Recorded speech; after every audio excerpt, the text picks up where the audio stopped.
Hello guys, good morning. Ito pala yung morning routine ko. Bali, naglalagay ako ng mga tubig sa mga manok. Kasi tinanggal ko ito kagabi. Kagabi kasi tinatanggal ko yung katubigan nila para hindi mapanitan ng tubig.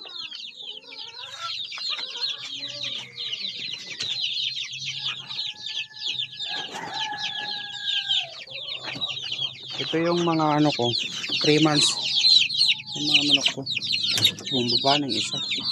Itong protek. Yan, mga 3 months old. Ito naman yung mga wala pang yung iba dyan 1 month na. Bali, yan pala yung morning routine ko. Magwawalis ako sa umaga para matanggal yung mga dumi nila sa ilalim. Kasi pag hindi kasi nawalisan, ang daming langaw. Minsan ini-sprayhan ko yan yung baygon para maalis lang yung langaw. Lawak kasi ng bakuran ko dyan eh. Kasi mahirap na kasi mayroon kaming kapitbahay na biyangot. Kumbaga sa Tagalog, paki-alamera. Kahit hindi na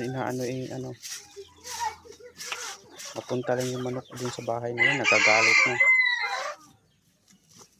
Bali yung mga pinagwalisan ko pala dyan, iniipon ko. Ilalagay ko sa sako kasi tataniman ko ng ubi. O kaya talong, sitaw, kaya sili, ganun. Yun ang ginagawa ko. Para naman, tataba yung mga tanim ko. Ilalagay ko sa sako, iniipon ko yung dumi ng manok yan. Kasi pag tag-ulan, tataniman ko yan. Marami na rin akong nataniman eh. Yung iba kasi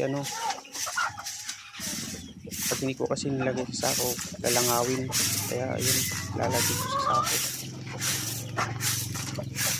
Sobrang linis nga dyan, madudulas na yung langaw eh. Bali, yan na rin yung exercise ko. Exercise ko pagkatapos ko maglinis yan. Mananahin na ako kasi marami kaming rush ngayon. Kailangan laging malinis. Nakakahiya naman sa mga kapitbahay.